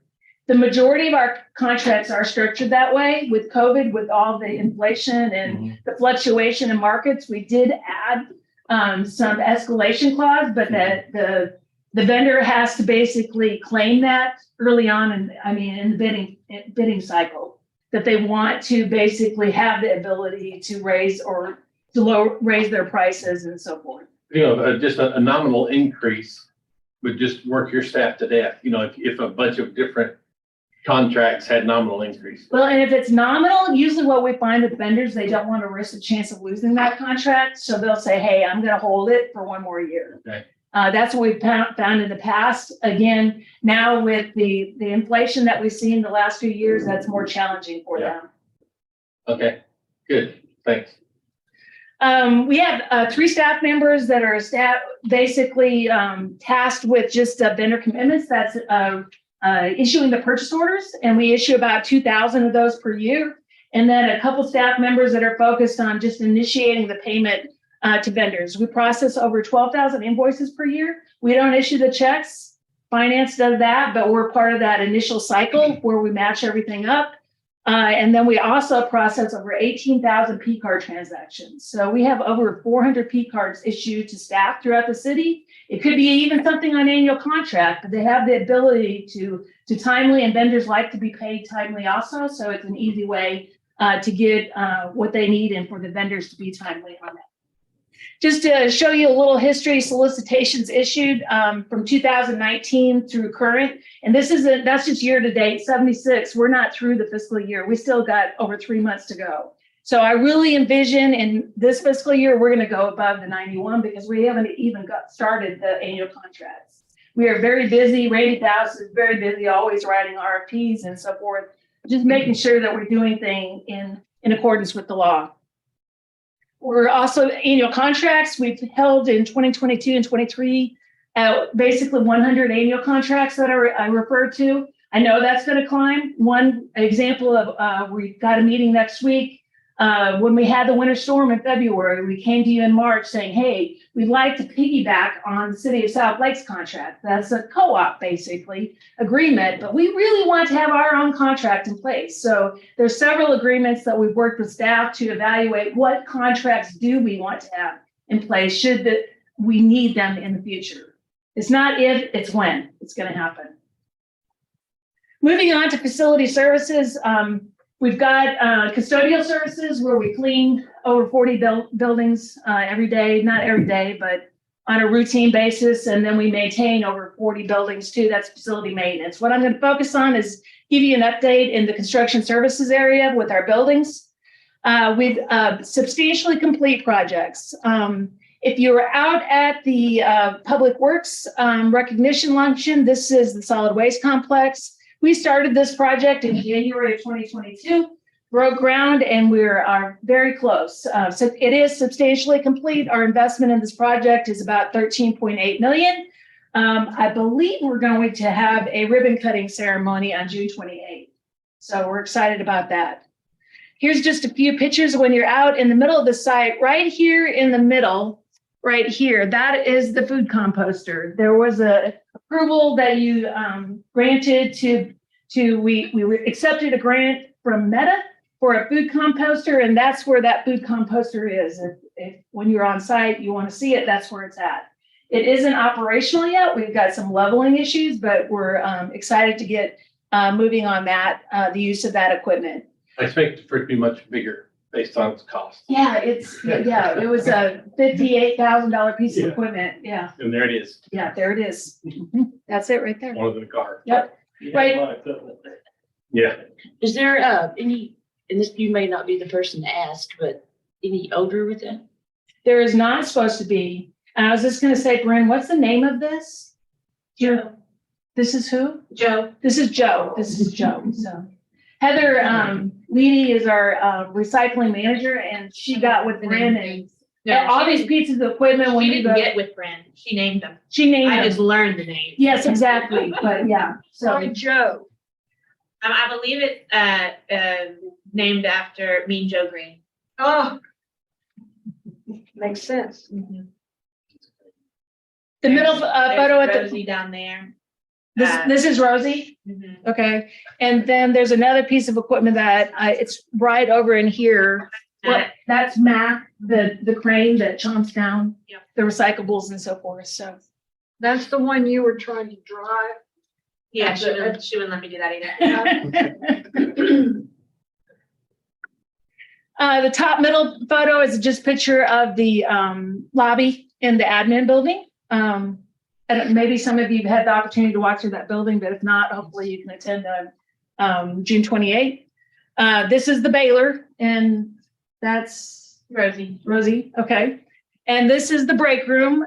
This was behind where we were for the Public Works luncheon, but this is something, just a nice amenity for those drivers that work so hard and so forth, for a nice place for them to come have lunch and so forth. And also just a good place where Justin can bring his team together to have meetings and what have you. So that last photo is just, there actually is a tunnel that goes through the south side of that transfer building. That is a semi sitting there, and they're actually pushing with a skid steer the recyclables into that truck right there.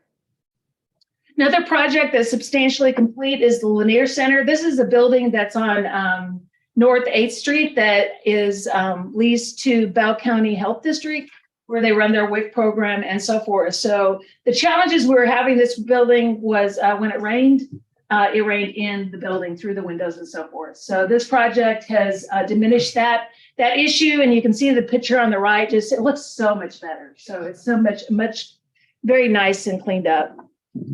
Another project that is substantially complete is the library HVAC improvements. This is just some photos. That is actually a board and air handler that was in the air handler previously. So you can see the type of equipment that's now installed on the right-hand side there. New parks maintenance building. I like the picture with the boat. I still like yours. Your picture is much better than mine, but we're waiting on electricity. That's the only thing we're waiting on is electricity on this. And the goal is, I think now, maybe 2 to 3 weeks. I can talk to you more about that, Kevin. So moving on to projects that we have under construction, airport headquarters and the ARC facility. This project's coming along very nicely. This is the front of it right here. What you see in the back here is actually the canopy. This big tall thing is where an airplane or a helicopter can taxi under. And if it's hot, very sunny or raining, then they can offload, especially an ambulance or something. Also, just a nice front door for our community. It's really exciting to see this come together. This is a photo taken through the lobby. So it'll be an open lobby where basically if your own mission is to get from the ramp side to basically to get to a car out front, you can just walk straight through. This is a second picture at the top is basically that ramp canopy. It's just huge. You have to actually go out there and see it to really appreciate how large it is. And then a walkway on the backside again, from a walkway going to that large canopy. And the far right picture is just kind of a lounge for people that need to spend a little bit of time waiting for an airplane or whatever, just a nice passenger lounge area. So we're really excited about this project, finishing it up. We started the project in August of last year. We're expecting completion in August of this year, but it may be based on some lead time issues, it may be more towards the end of August. Our project investment on this one is about $7.6 million. Animal shelter improvements. If you have a love for animal, you have a love for this facility. This another project that's going along very nicely. What we're doing, we started this project in December of last year. We're expected completion. It's right on schedule for the end of August of this year. Investment about $4.8 million. What we're doing is basically, this is the footprint. This is an aerial that was taken actually in April. So tried to get a drone shot from recent because there's a lot of improvements that have been made since then. But basically, this is the existing 30 dog kennels that have currently no air conditioning. This is going to be an additional 20 dog kennels down here, another 20 kennels here. And there's a drive-through portico back here along with an intake area. Basically, a circle drive will go all around it and a nice new entrance that will be very inviting to our citizens and people that want to look at adopting a pet. This is just inside of the West dog kennels. This is the status. I took a picture. I think that picture was last week. So you can see just the in-out ability. The current dog kennels, they're just inside and it's hot. So this way they'll be able to go in and to a climatized area out to the outside. This is the picture of the drive-through portico, and then a car will be able to actually go around if they need to, but they'll be able to put down a garage door and safely exit an animal out of their trucks. The quarantine area that's done and completed in the area. The upper right is just the intake area and the outside of the dog kennels. Very exciting project. Cloud's doing a great job on this project for us. Other projects that we have under construction, the home program reconstruction. We've got 4 homes under construction. Council did authorize this contract for these homes in July of 2022. We've had some challenges, some with just learning the process through TDHCA. Other thing, the recent thing that we've ran into is just sound attenuation. sound attenuation issues on two of the houses that we didn't realize had to be dealt with. So our team in facilities was working closely with Nancy Glover's team in housing and community development to bring these houses to fruition. But I'm being told now that they're making progress, and it is possible, maybe these aren't difficult houses. So hopefully maybe we could get some done by September. Hey, Belinda, what does sound attenuation mean So- in reference to these houses? Yeah, so if they're within so many feet of a, like a busy road, Oh, or yeah. more the railroad tracks. Right. Yeah, then you I have to, understand. basically what it has been found is at first we were thinking we were gonna have to create special walls and stuff to satisfy the requirement. But what we're having to do is to put in a solid core door. And there's gonna have to be improved glass on two of the houses that are in an area that are close to basically the railroad. And that will cut down the noise Yep, inside the home. house. Yes. They don't look at what existed previously, they just look Sure. at, yeah. Another project that will be starting on July 10th, Schindler will be upgrading the elevator in the Santa Fe Depot. So we're excited to get that one done too. We've got one bid that's near ready to bid, and that is an addition and improvements to the Service Center Building A expansion. So this is out on Avenue H. This is basically Public Works, which is circled. The Fleet Services Building is right here, along with our purchasing building and utility warehouse out here. There's some other divisions that share that building with purchasing also. So it's about 11,000 square foot addition to the west is what we'll be doing. When they basically designed this originally, the plan was that they were looking to the future. They made adequate restroom space to expand this, and they felt like this was going to be an addition. We're not going to go back in with a building with the hatchets. We're going to make a more efficient space, and it's just basically going to be a rectangle of 11,000 square feet. But In the two empty lots? yes, Okay. this is going to become basically a rectangle right out here, and it But will adjoining. basically, it will join it. And the hallway will just go right down through the middle of it. So this is what it will look like. Basically, this is the addition right here. This will let light into the area for staff and so forth, but this is the existing space down here at this end.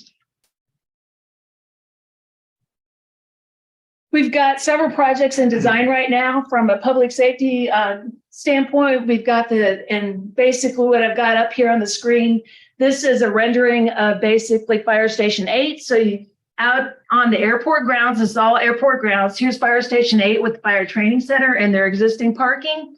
So basically what we have under design right now is the driving skills pad, which is labeled number 10. And then right adjacent to that in orange, number 11 is the simunition shoot house.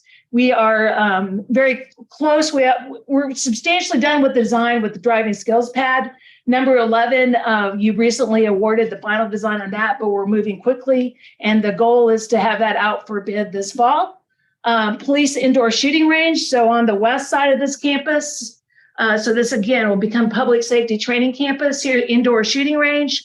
This building actually is going to move most likely this direction, more tilted, but that will be a classroom building. So that is under design also.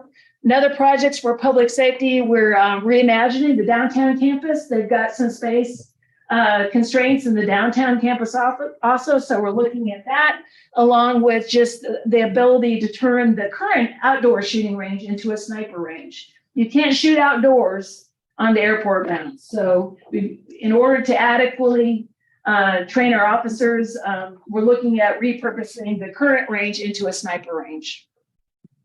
Other projects we've got in design, historic post office HVAC system, fleet services roof replacement. Kevin already mentioned the Salmon's Clubhouse reimagined. I have to, since we have a little bit of time, I'm not rushing myself today. So, but this morning's meeting, Jeff brought up, and it was really cool. We're in just schematic design. We're trying to get a vision as to where we want to go. The architect put together just an idea, and Jeff took it along with Justin LaRue, and Jeff said, I really like this, but how about if we do this and this? And it was just so great to see. You just don't want to always just take what an architect gives you, but really really think hard at it and don't just accept it. And that's what Jeff did. And it was just great, the direction that project is headed and his vision for the future of the golf course. Last thing we're working on is a new municipal building. That is my update. I'd be happy to answer any questions. Council? Amazing. Lots of things, it's exciting stuff. And thorough. So I would tell you, Glenda, and Don's not here, but Richard is, you can carry the message back, but I've seen the number of projects you guys work on, both departments. That is, I don't know how you guys do it. That's a lot of projects. This city's growing and it's a good problem, to have, but you gotta do a great job. Appreciate it. Over $500 million. Cities don't have the reputation of ever being ahead of schedule. Right? We're always we are less behind than most cities around us. How's that? But that's due to, good financial management, good planning, good, good leadership, just a lot of good things going on. And so to everyone in here, I've kind of been on David this week about something else. So David, even you, just, really thank y'all for the good work. It's impressive and it's, you guys make it pretty easy to be a community leader around here. We don't get too many complaints and most of them get solved pretty quickly. So seriously, thank y'all for that. Oh, did I commend Glenda too? My whole working career, I've had to work with purchasing departments all over Central Texas, and I'll have it going on the last few years. It's easy to work with and smooth and okay. Great to hear. Great staff. Great leader. Very good. All right. It is 4:26 and I'll draw this meeting of the Temple City Council workshop to a close. And we'll see you down